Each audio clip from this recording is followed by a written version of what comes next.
मैंने सीएम साहब से कहा, मैं शुक्रिया अदा करना चाह रहा हूं कि हमने 3 महीने पहले वजारत रसूल खान लॉ कॉलेज दिए, जो 183 बच्चे आज हमारे लॉ के में बनकर वकला बनकर कर हमारे काला कोट के साथ आ रहे। आज दस्तूर को बचाना है तो एक वोट है, दूसरा है काला कोट है। क्यों कि ये वकला भी हमारे रहेंगे तो अदालतों में लड़ेंगे। मौलाना अबुल कलाम आज़ाद साहब के बारे में तफसील से बहुत सारों ने रखा कि इस आज़ाद हिंदुस्तान के पहले वज़ीर तालीम थे और उन्होंने 11 साल तक इस मुल्क के अंदर IIT, IIIT और कई ऐसे नए तालीम के ईजाद किए हैं ताकि हिंदुस्तान तमाम तरक्की याफ्ता मुल्कों से मुकाबला कर सके। तो कांग्रेस पार्टी ने हमेशा मौलाना आज़ाद साहब और कांग्रेस पार्टी के अपने पुराने जो कायदीन हैं उनके नक्शे कदम पे चलते हुए आज के दिन हम नेशनल वेलफेयर डे के साथ साथ कौमी यकजहती और कौमी तालीम के साथ साथ माइनॉरिटी वेलफेयर डे भी हमने मना रहे थे। और मैं उम्मीद करता हूं कि आगे हम लोग इसको पूरे फुल प्लेस तरीके से तमाम अजला में minority welfare day with collectors office में कलेक्टरों के ज़रिए कराने के लिए मैं चीफ मिनिस्टर साहब से गुजारिश करता हूं। अब रहा, कांग्रेस पार्टी ने हमेशा मुसलमानों का वेलफेयर की है, हमेशा। अब अगर तारीख देखेंगे तो हमारी स्टेट के अंदर शुरू करते हैं 1993 में first time minority welfare department Hindustan में कहीं नहीं था। पहली दफ़ा 1993 विजय भास्कर रेड्डी CM और माइनॉरिटी वेलफेयर मिनिस्टर के से हमने यहाँ पे बनाया। फिर रिजर्वेशन शुरुआत भी 94 में विजय भास्कर रेड्डी साहब ने चारदाव कमेटी मुस्लिम, कापू, तेलगा, बलिजा, वल्टिका से हमने शुरुआत करी लेकिन अमल नहीं हुआ था। फिर 9 साल चंद्रबाबू नायडू थे, कोई मुसलमानों के वेलफेयर का काम नहीं हुआ। लेकिन फिर कांग्रेस आई, डॉक्टर YS राजशेखर साहब 2004 में चीफ मिनिस्टर बने। सिर्फ 58 दिन के अंदर हमने 5% मुस्लिम रिजर्वेशन दिए। आज वो रिजर्वेशन से आज 22 लाख आंध्रा और तेलंगाना के अंदर बच्चे तालीम याफ्ता बने। 5 से सुप्रीम कोर्ट में हार गए, हाई कोर्ट में हार गए। उन्होंने कहा कि भाई 50 से ज़्यादा रिजर्वेशन नहीं होना है। इस रियासत में 46 थे, हम 5 से 51 हुए। तो जस्टिस सुदेश रेड्डी साहब ने कहा एक कम करके आओ, तो 4 के 5 बजाय 4 करें। 4 से आज 17 साल से सुप्रीम कोर्ट के स्टे पे चल रहा है। मैं CM साहब बताना चाह रहा हूं, जब यहां पर मोदी जी आते हैं, अमित शाह आते हैं, तो पहला सवाल यही होता है कि तेलंगाना और आंध्र प्रदेश का जो रिजर्वेशन कोटा है हम खत्म करके रहेंगे। हमने कहा कि तुम्हारा बाप भी खत्म नहीं कर सकता, क्योंकि यहां का chief minister, dynamic chief minister Revanth Reddy साहब है। जोर से तालियां हो।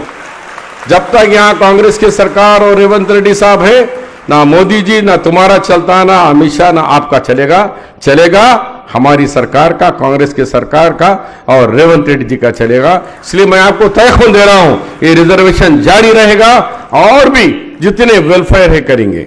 ये स्टेट वेलफेयर के लिए माना जाता है।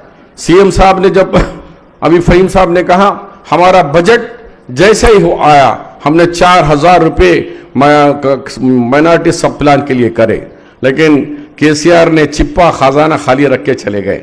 उसके बावजूद भी हमने 800 करोड़ का बजट एक्स्ट्रा करके 3300 करोड़ रुपए का बजट किए हैं और बजट भी बहुत जल्द पूरा बजट रिलीज होने की मुझे पूरी उम्मीद है, जिससे मुस्लिम्स के कई वेलफेयर स्कीम हम लोग शुरू कर रहे हैं। उसके साथ साथ टिम्बरीज हो, स्टूडेंट्स के लिए हो, 40 रुपये डाइट का स्कीम 40% उन लोगों को बढ़ा दिया गया है। उसी तरह का लड़कियों के लिए कॉस्मेटिक, उसके लिए बढ़ा दिया गया है। और उससे हटकर मैं कहना चाह रहा हूं, हमारे पास 11 यूनिवर्सिटीज है, लेकिन एक वाइस चांसलर नहीं था TRS की गवर्नमेंट में। रेवंत रेड्डी साहब ने आते ही एक अल्ताफ हुसैन को वाइस चांसलर नलगोंडा बनाकर ये साबित कर दिए हर जगह मुसलमानों को हिस्सा दूंगा। उन्होंने एक VC का क़याम अमल में लाया। उसी तरीके से पब्लिक सर्विस कमीशन में एक भी हमारा नुमाइंदा नहीं था। उन्होंने एक आला तालीम याफ्ता प्रोफेसर उनको भी एक पब्लिक सर्विस कमीशन का एक डायरेक्टर आमिरुल्लाह खान प्रोफेसर उनको नामजद करे। हाई कोर्ट के अंदर ना के बराबर थे। हाई कोर्ट में ना हमारा जीपी था ना एजीपी था, कोई हमारा नुमाइंदा ही नहीं था। लेकिन सीएम साहब ने आजाद आंध्र प्रदेश और तेलंगाना के तारीख में पहली दफा additional advocate general Imran Khan को बनाकर यह बता दिया कि मैंने अदालतों में भी तुम्हारा हिस्सा देना शुरू किया हूं। अदालत में भी इमरान को उनका हिस्सा दिए। उसके साथ साथ 4 एडवोकेट जनरल भी बनाए हैं, असिस्टेंट जीपीज भी बनाए हैं। तो ये अदालतों में भी दिए हैं, पब्लिक सर्विस कमीशन में हो गया, यूनिवर्सिटीज में भी हो गया। परसों इंजीनियरिंग में गए, इंजीनियरिंग की सीट बढ़ाने की बात आई तो कुछ लोगों को हमने कहा कि भाई माइनॉरिटीज में, तो कुछ ऑफिसर ने कहा माइनॉरिटी कॉलेजेस का स्टैंडर्ड उतना नहीं है, उनको मजीद सीटें नहीं बढ़ाना। लेकिन मैं आप सबके जानिब से रेवंत रेड्डी साहब को मुबारकबाद देता हूं। आप ऑफिसरों के बोलने के बावजूद भी 2200 इंजीनियरिंग सीट्स इस साल बढ़ाकर हमें मौका दिया है। केसीआर ने इंजीनियरिंग कॉलेज बंद कराए, रेवंत रेड्डी फिर दोबारा कांग्रेस पार्टी इंजीनियरिंग कॉलेजों में 2200 सीट दी है। मैं सीएम साहब के नॉलेज में ला रहा हूं कि जस्टिस सुदर्शन रेड्डी साहब पहले हमारे बेंच के 5 बेंचेस के थे जब हमारा माइनॉरिटी का रिजर्वेशन का केस चल रहा था। जब उन्होंने हमें मिलकर कहा कि शब्बीर जी डॉक्टर इंजीनियर तो बना रहे लेकिन वकीला क्यों नहीं बन रहे आपके पास? हाई कोर्ट में, लोअर कोर्ट में वकीला की तादाद बहुत कम है। मैंने सीएम साहब से कहा, मैं शुक्रिया अदा करना चाह रहा हूं कि हमने 3 महीने पहले वजारत रसूल खान लॉ कॉलेज दिए, जो 183 बच्चे आज हमारे लॉ के में बनकर वकला बनकर कर हमारे काला कोट के साथ आ रहे। आज दस्तूर को बचाना है तो एक वोट है, दूसरा है काला कोट है। क्यों कि ये वकला भी हमारे रहेंगे तो अदालतों में लड़ेंगे और वोट के जरिए हम ये जो बाबा साहब का संविधान को बदलना चाह रहे हैं उनको करारा जवाब देना है। तो हमारा वोट इस्तेमाल करना है सेकुलर जमातों के साथ। और राहुल गांधी ने जिस लड़ाई का आगाज किया है भारत जोड़ो से, उनके हाथ मजबूत करना है। इसी तरीके से बहुत सारे हमारे चीफ मिनिस्टर साहब आने के बाद तो पब्लिक सर्विस से लेके एजुकेशन से लेके यूनिवर्सिटी से लेकर ये इस कॉलेज लेकर अभी बी फार्मेसी कॉलेज जगतियाल में एक दिया गया है, हैदराबाद में एक दिया है और 2 कॉलेजेस के लिए आ रहे हैं। फिर मैं भी कहना चाह रहा हूं, आओ रेवंत रेड्डी साहब की क़यादत में हम कॉलेजों को दोबारा जो आगे मुसलमानों को ले जाने के लिए, माइनॉरिटीज को ले जाने के आ रहे थे, लाइला कॉलेज वाले भी आए, वो लोग भी कहें कि माइनॉरिटी सर्टिफिकेट हमने 12 घंटे के अंदर सीएम साहब, क्योंकि एजुकेशन मिनिस्टर भी सीएम ही है, 12 घंटे के अंदर उनको माइनॉरिटी लाइला क्रिश्चियन कॉलेजों को भी हमने दिया है। तो ये नहीं है कि सिर्फ मुसलमान नहीं, क्रिश्चियनों को, तो ये हुकूमत आपकी है, आपकी है, रेवंत रेड्डी आपके हैं, कांग्रेस आपकी है, राहुल गांधी आपके कायद है।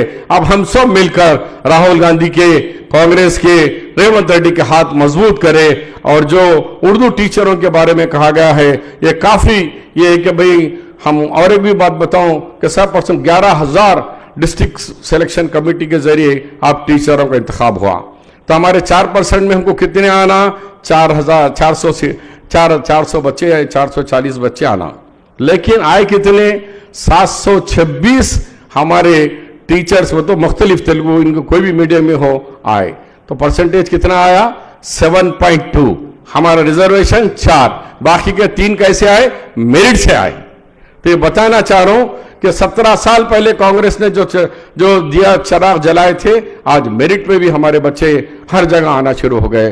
तो इन अल्फाज के साथ आज हम अजीम कायद मौलाना आज़ाद साहब के हमने उनका आज जश्न विलादत बड़े धूमधाम से मना रहे हैं और रेवंत रेड्डी साहब मेहमान खुसूसी के साथ आज ये जश्न सारे तेलंगाना में हो रहा है।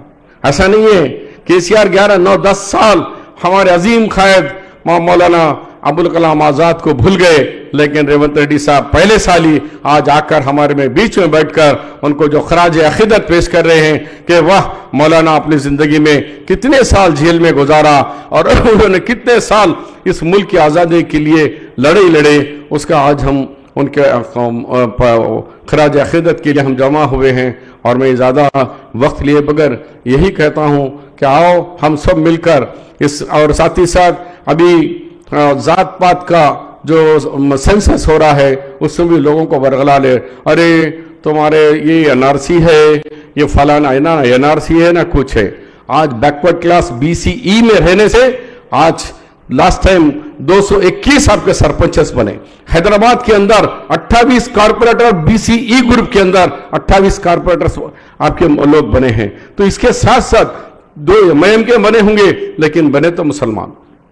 ये रिजर्वेशन है, इसके पीछे मत हटो, हर एक जने का हिस्सा है। आगे आओ और वो जो रिजर्वेशन, ये जो सेंसस शुरू हो रहा है उसके अंदर अपना हिस्सा किरदार अदा करो।